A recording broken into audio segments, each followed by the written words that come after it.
आदाब नमस्कार, मैं रिदा खानम। आप देख रहे हैं सियासत टीवी पर हिंदी समाचार। एक नजर डालते हैं आज की हेडलाइंस पर। केंद्र सरकार को मुख्यमंत्री उमर की चेतावनी, जम्मू कश्मीर के लोगों का सब्र टूटने से पहले राज्य का दर्जा दें।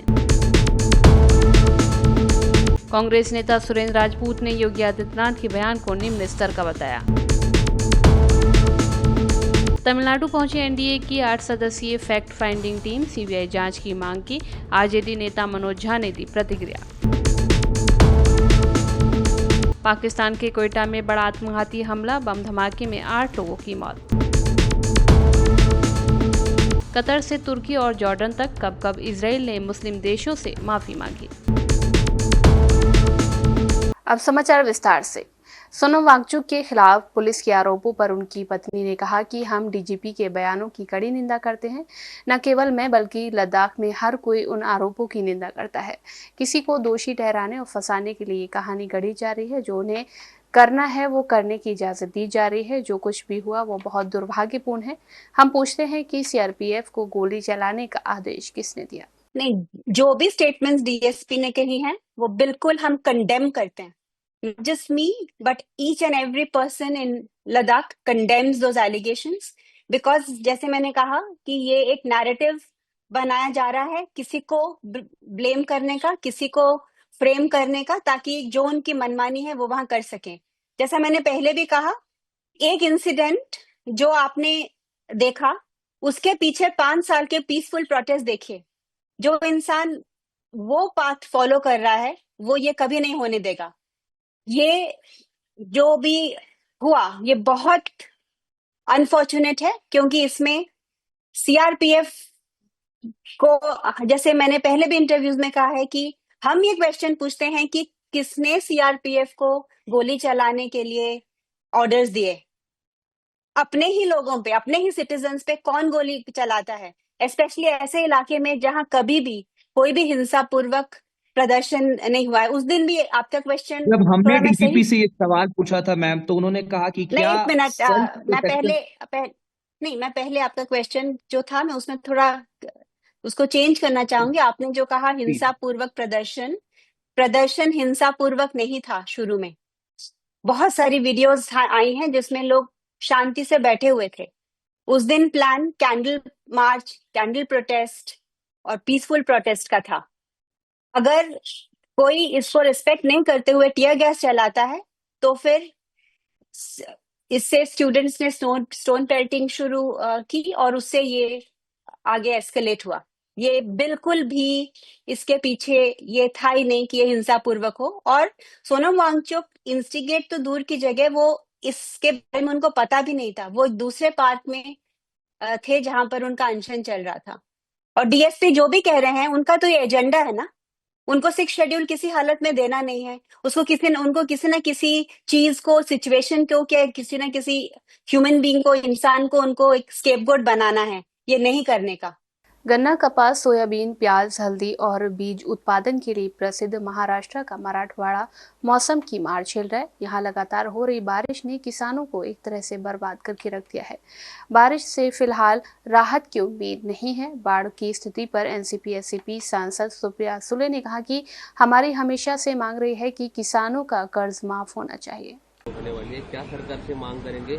मराठवाड़ा में जो फिलहाल के लिए सिचुएशन है मेरे ख्याल से हमारी मांग पहले दिन से साफ है कि महाराष्ट्र में सब जो किसान है उसका ऋण माफ होना चाहिए। 2 महीने पहले जब पहले बारिश शुरू हुई थी तो मैं अमित भाई शाह को जाके भी मिली थी दिल्ली में, और 2 महीने पहले मैंने उनको विनती की थी। उसके बाद पिछले हफ्ते जब मैं दिल्ली 1 नेशन 1 इलेक्शन के लिए गई थी, मैं शिवराज सिंह चौहान जी से भी मिली और उनको विनती की, और उन्होंने भी कहा कि महाराष्ट्र को मदद लगेगी तो मैं खुद देखने आऊंगा।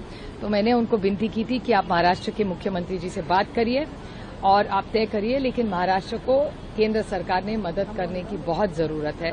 उसके बाद महाराष्ट्र के मुख्यमंत्री भी दिल्ली गए, वो प्रधानमंत्री जी से गए और मिलने भी गए। तो हमें उम्मीद है कि आज के जो कैबिनेट होगी उसमें पूरा कर्जा भी माफ होगा। और आगे क्या करेंगे, क्योंकि बहुत लोगों के घर है, स्कूल्स है, पूरा जो शहर है या छोटे छोटे गांव हो वो पूरे बर्बाद हो गए, तो उनके लिए रिहैबिलिटेशन का भी करना पड़ेगा। तो 2 भागों में काम करना पड़ेगा सरकार को कि अभी पूरा कर्जा ऋण माफ करे। एक पहली चीज, अभी उनको जो खाना पीना, कपड़े, दवाई, स्कूल के किताबें, वो सब पहुंचाना, वो अगले 15 दिन में करना चाहिए।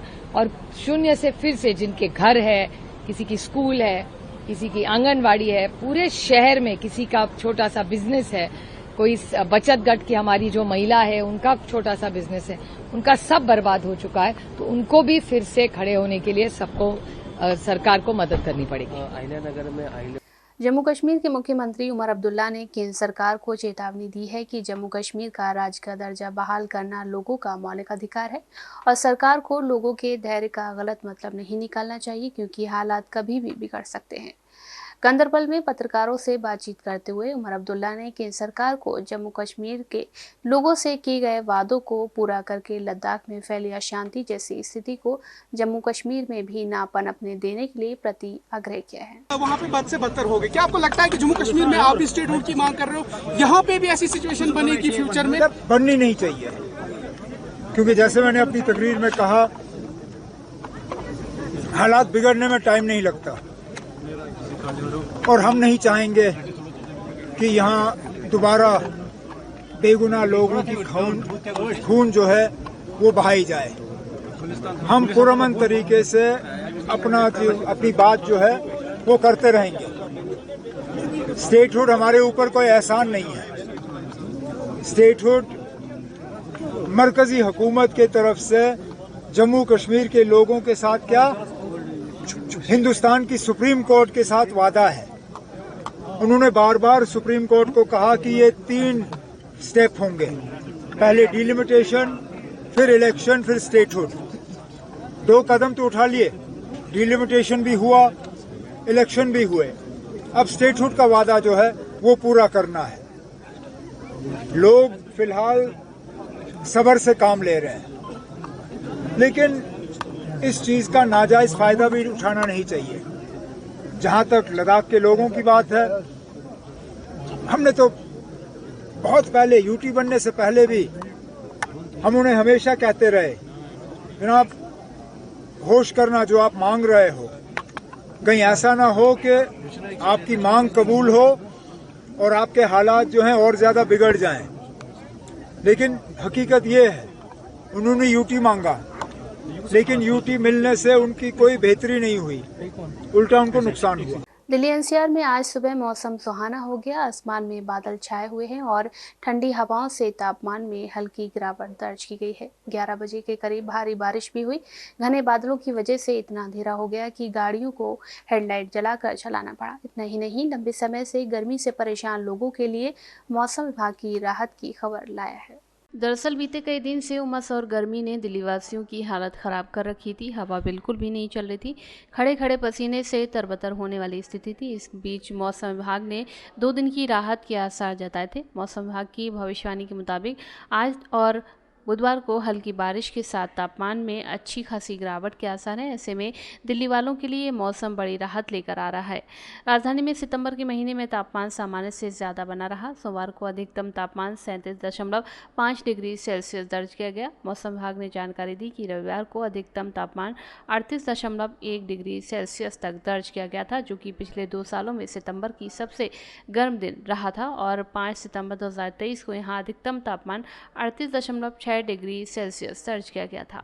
भाजपा के वरिष्ठ नेता विजय कुमार मल्होत्रा का आज 94 साल की उम्र में निधन हो गया। मल्होत्रा का पिछले कुछ दिनों से एम्स में उपचार हो रहा था। इस मौके पर प्रधानमंत्री नरेंद्र मोदी ने वरिष्ठ भाजपा नेता विजय कुमार मल्होत्रा को उनके आवास पर श्रद्धांजलि अर्पित की। इस मौके पर भाजपा की दिल्ली इकाई के अध्यक्ष वीरेंद्र सचदेवा का बयान सामने आया है। पूर्णीय क्षति है और हमारे लिए तो व्यक्तिगत क्षति भी है। मैंने कई सालों से लगातार उनके साथ काम किया है। भारतीय राजनीति या दिल्ली की राजनीति में मैं कहूँ, भारतीय जनसंघ बनी, एबीवीपी बनी और फिर भारतीय जनता पार्टी, उसका जो फाउंडर चार्टर है उसको उनके सिग्नेचर है। ये अकेली एक ऐसी शख्सियत थी दिल्ली में जो दिल्ली जनसंघ के अध्यक्ष बने, दिल्ली जनता पार्टी के अध्यक्ष बने और फिर भारतीय जनता पार्टी दिल्ली प्रदेश के अध्यक्ष रहे। और हमारे जैसे अनेक कार्यकर्ताओं को उन्होंने प्रेरणा दी है। लगातार हमको उनको सीखने से मौका मिला। खेलों में उनकी विशेष रुचि थी। इंडियन ओलंपिक एसोसिएशन के वर्किंग प्रेसिडेंट रहे हैं। इंडियन आर्चरी एसोसिएशन के कॉमनवेल्थ कंट्रीज के एशियन कंट्रीज के फाउंडर प्रेसिडेंट रहे हैं। एआई के लंबे समय तक प्रेसिडेंट रहे हैं। उनका जाना एक बहुत क्षति तो है ही। और जिस तरह से वो खेलों को बढ़ावा देते थे, जिस तरह से राजनीति में वो शुचिता भी रखते थे, ऐसे उदाहरण कब मिलता है। अंतिम विदाई कब? कल हमारे प्रदेश कार्यालय में हम 12 से 2 बजे तक सभी कार्यकर्ता उनके अंतिम दर्शन कर सकेंगे और 3 बजे उनका अंतिम विदाई उनको दी जाएगी। राजकीय सम्मान के साथ दिल्ली के मुख्यमंत्री ने घोषणा की है, राजकीय सम्मान के साथ उनको विदाई दी जाएगी। आई लव मोहम्मद विरोध प्रदर्शन से जुड़े विवाद पर मुख्यमंत्री पुष्कर सिंह धामी ने कहा कि हमारे त्योहारों और धार्मिक अनुष्ठानों के बीच में अशांति उपद्रव पैदा करने की बहुत सोची समझी साजिश है। इसके पीछे वही ताकतें हैं जो मजबूत होते भारत को नहीं देख पा रहे हैं। अगर किसी से आपको लगाव है तो उसके नाम की तख्ती उठाकर घूमने का अधिकार आपको किसने दे दिया? देखिए, ये केवल हमारे त्योहारों और धार्मिक अनुष्ठानों के बीच में अशांति उपद्रव पैदा करने की एक बहुत सोची समझी साजिश है और इसके पीछे वही ताकतें हैं जो आज मजबूत होते हुए भारत को देख नहीं पा रही हैं, एक भारत श्रेष्ठ भारत का समर्थन नहीं करती हैं और तुष्टीकरण की राजनीति पर आश्रित हैं, जिनके पास आदरणीय प्रधानमंत्री श्री नरेंद्र मोदी जी के नेतृत्व में आज विकसित भारत के संकल्प को आगे बढ़ते हुए जो पचा नहीं पा रही हैं, देख नहीं पा रही हैं, ऐसी ताकतें लगातार अशांति और दंगा करवाने का लगातार प्रयास कर रही हैं, समाज में जहर घोलने का काम कर रही हैं। अगर किसी से आपको लगाव है तो क्या उसके नाम की तख्ती उठा के घूमने का अधिकार आपको किसने दे दिया? अगर आप उस किसी का सम्मान करते हैं, प्यार करते हैं, तो उसका सम्मान भी तभी है जब वह आपके आचरण में दिखे, न कि उन्माद के रूप में दिखे, दंगे के रूप में दिखे या धार्मिक कट्टरता के रूप में दिखे। देवभूमि उत्तराखंड, जहां गंगा का प्रदेश है, यमुना का प्रदेश है, 4 धामों का प्रदेश है, आदि कैलाश से लेकर अनेक हमारे ऐसे श्रद्धा और आस्था के धर्म स्थान देवभूमि उत्तराखंड में है। ये महासू महाराज, धारी देवी, मां पूर्णागिरी देवी, जागेश्वर धाम, यहां पर इस प्रकार की अराजकता बिल्कुल भी इस भूमि में बर्दाश्त नहीं की जाएगी और ऐसे तत्वों के खिलाफ कठोर कार्रवाई की जाएगी। पहले भी कहीं पर भी अगर इस प्रकार का प्रयास हुआ है, कानून ने अपना काम सख्ती से किया है और हमने ऐसे ही सब उपद्रवियों के लिए, ऐसा ही दंगा करने वालों के लिए यहां सख्त दंगा रोधी कानून बनाया है। जो भी सरकारी संपत्ति और निजी संपत्ति हो, दंगा करने वाला जो भी होगा, इसकी जो है भरपाई उसी व्यक्ति से उसकी भरपाई करवाई जाएगी और ये काम बहुत सख्ती से करवाया जाएगा। कांग्रेस नेता सुरेंद्र राजपूत ने कहा कि भाजपा डेनपेंट की राजनीति करती है, जैसा कि योगी आदित्यनाथ जी ने कहा है। ये बहुत ही निम्न स्तर का बयान है। उन्होंने कहा कि सरकार को कानून के मुताबिक दोषियों के खिलाफ कार्रवाई करनी चाहिए। देखिए, Bharatiya Janata party dent paint की कार्रवाई कर रहा है, जैसा आदरणीय योगी आदित्यनाथ जी ने कहा, जो बहुत ही निम्न स्तर का बयान है। आप कानून सम्मत दोषियों के खिलाफ काम कीजिए, आप लोगों की दुश्मनी मत निकालिए, आप हिंदू मुसलमान करने की कोशिश मत कीजिए। शासन प्रशासन का एक पक्षपातपूर्ण रवैया वहां पर आ रहा है। आई लव मोहम्मद एक मोहब्बत का प्रतीक है, वो हेट का प्रतीक नहीं है। इस आई लव मोहम्मद को हिंदू मुसलमान का प्रतीक मत बनाइए, ये इंसानियत का और मानवता का प्रतीक है। और जिस तरीके से सरकार बुलडोजर की कार्रवाई करने की बात कह रही है, जिस तरीके से मुख्यमंत्री मौलाना को डेंट पेंट करने की बात कर रहे हैं, जिस तरीके से शत्रुतापूर्ण और धमकीपूर्ण व्यवहार किया जा रहा है, उससे स्पष्ट है कि भारतीय जनता पार्टी इस घटना को हिंदू मुसलमान के नजरिए से देख करके सांप्रदायिक तनाव बढ़ाना चाहती है। देखिए, आई लव मोहम्मद पूरी दुनिया का एक कैंपेन है जिसमें मोहम्मद साहब से प्यार करने की बात कही गई है। उसको लेकर के जो लोग भी राजनीति कर रहे हैं, जो भी एक दूसरे के खिलाफ नफरत भरी सोच रख रहे हैं, वो आई लव मोहम्मद की मूल भावना के खिलाफ है। मोहम्मद साहब हमेशा से ही मोहब्बत के प्रतीक थे, हैं और रहेंगे। इसका राजनीतिक इस्तेमाल करना उचित नहीं है, इसका सामाजिक इस्तेमाल होना चाहिए। दुर्भाग्य है उत्तर प्रदेश में कि भारतीय जनता पार्टी के पास अब कुछ करने के लिए नहीं बचा, तो भारतीय जनता पार्टी के नेता इसके नाम पर नफरत फैलाने की जो कुत्सित प्रयास कर रहे हैं उसके लिए तो इन सारे नेताओं को प्रभु श्री राम प्रभु श्री कृष्ण भी माफ नहीं करेंगे, पाप लगेगा, श्राप लगेगा। करोड़ भगदड़ को लेकर आरजेडी सांसद मनोज कुमार झा ने कहा है कि पिछले 1 साल में इस तरह की कई घटनाएं हुई हैं। मौत केवल एक आंकड़ा बन जाती है। इस देश में भीड़ जुटाना सबसे आसान काम है, लेकिन इसके लिए ना ही आयोजक जिम्मेदार ठहराए जाते और ना ही पुलिस। 2 दिन चर्चा होगी और तीसरे दिन सब भूल जाएंगे। देखिए, मैं समझ रहा हूँ कि टू लिटिल टू लेट और कोई मतलब नहीं है। बीते 1 बरस में कितनी घटनाएं हुई हैं जब आपने हमसे ये सवाल पूछा। ये कौन है? मौत आंकड़ा बन के रह जाती है, साधारण लोग हैं। मतलब इस देश में भीड़ बुलाना सबसे आसान है, लेकिन आपके पास भीड़ प्रबंधन का ना तो ऑर्गेनाइजर्स को और ना पुलिस सिस्टम को, प्रशासन को। क्या है ना, 2 दिन चर्चा होगी, आप सवाल पूछेंगे, कटघरे में लोग को खड़ा किया जाएगा, तीसरे दिन हम बिसरा देंगे, आगे बढ़ जाएंगे। केंद्रीय मंत्री चिराग पासवान ने जनसुराज के सूत्रधार प्रशांत किशोर की तुलना दिल्ली के पूर्व मुख्यमंत्री अरविंद केजरीवाल से की है। पटना में चिराग ने मीडिया से बात करते हुए कहा कि प्रशांत किशोर एक के बाद एक कई आरोप लगा रहे हैं। ये सही मायनों में कुछ तथ्यों के साथ वो जानकारी साझा कर रहे हैं या सिर्फ आरोप लगा रहे हैं। उन्होंने कहा कि मैं मानता हूँ कि ये तमाम बातें जाँच का विषय है। देखिए, प्रशांत जी एक के बाद एक कई आरोप पे आरोप लगा रहे हैं। ये सही मायनों में कुछ तथ्यों के साथ वो जानकारी साझा कर रहे हैं या सिर्फ आरोप लगा रहे हैं। मैं मानता हूं कि ये तमाम बातें जांच का विषय हैं। ऐसी राजनीति एक बार हम लोगों ने दिल्ली में भी देखी थी, जब दिल्ली में भी एक मुख्यमंत्री बनने से पहले आम आदमी पार्टी के एक नेता आए थे और आरोपों की सूची उन्होंने लगा दी थी, और उसके बाद जब उनके पास वक्त आया कि उस सूची पे वो कुछ कार्रवाई कर सके तो उन्होंने एकदम खामोशी साध ली थी। मुझे नहीं पता किन तथ्यों के साथ प्रशांत जी इन बातों को सामने रख रहे हैं। मैं मानता हूं कि जिन जिन के ऊपर आरोप लगाए गए हैं वो पूरी तरीके से सक्षम हैं अपना पक्ष रखने के लिए। उनमें से कुछ नेता ने बहुत प्रमुखता से मानहानि का दावा भी किया है, और भी जो स्पष्टीकरण की जरूरत पड़ेगी समय समय पर ये आरोप लगाएंगे, वो जवाब देंगे। दूध का दूध, पानी का पानी अपने आप होगा। पाकिस्तान के बलूचिस्तान प्रांत की राजधानी कोयटा में Pakistani paramilitary force frontier corps के हेडक्वार्टर के पास बड़ा फिदायनी हमला हुआ है। ये धमाका भारतीय समय अनुसार दोपहर 12:03 पर हुआ। धमाके में पैरामिलिट्री के 3 जवानों की मौत की खबर सामने आ रही है। इसके अलावा किसी भी बलूच विद्रोही गुट ने हमले की जिम्मेदारी नहीं ली है। घटना की सीसीटीवी फुटेज भी सामने आई है। पुलिस के मुताबिक जगदून रोड के पास हुआ विस्फोट इतना शक्तिशाली था कि आसपास की इमारतों की खिड़कियां और दरवाजे टूट गए।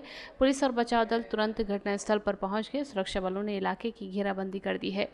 एफसी के जवान भी घटनास्थल पर मौजूद। बलूचिस्तान के स्वास्थ्य मंत्री वक्त मोहम्मद काकर ने शहर भर में सभी अस्पतालों में आपातकाल घोषित कर दिया है और एक्सपर्ट्स, डॉक्टर्स, फार्मासिस्ट और नर्सों, पैरामेडिकल कर्मचारियों को तुरंत ड्यूटी पर आने के निर्देश दिए हैं। प्रशासन ने विस्फोट के कारणों का पता लगाने के लिए जांच शुरू कर दी है। घटनास्थल से प्राप्त फुटेज में काफी दूर से धुएं का विशाल गुबार उठता हुआ दिखाई दे रहा है। मध्य पूर्व की राजनीति कब करवट ले ले ये कहना मुश्किल है।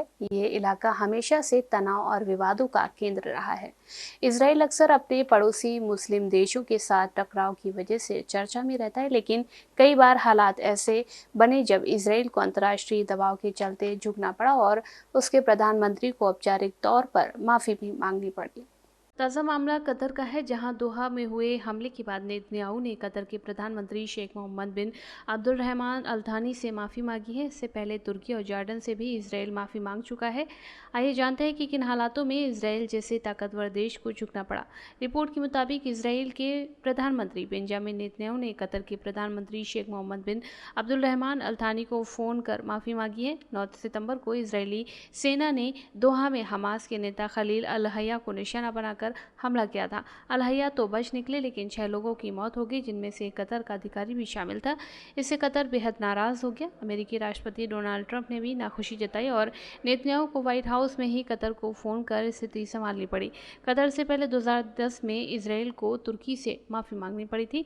मामला मावी मरमारा नाम के जहाज का था, जो गाजा की नाकेबंदी तोड़कर राहत सामग्री ले जा रहा था। इजरायली सेना ने इस पर हमला किया, जिसमें 9 तुर्की नागरिक मारे गए थे। इस घटना के बाद दोनों देशों के रिश्ते बिगड़ गए थे। 2013 में अमेरिकी राष्ट्रपति बराक ओबामा की पहल पर नेतन्याहू ने तुर्की के तत्कालीन प्रधानमंत्री रजब तैयब अर्दोगान को फोन कर त्रुटियों और जान गंवाने पर खेद जताया। इससे पहले 1997 में भी नेतन्याहू को जॉर्डन के राजा अब्दुल्ला से माफी मांगनी पड़ी थी। हिंदी समाचार बस यही समाप्त होता है। मुझे दे इजाजत। आप बने रहें सियासत टीवी के साथ।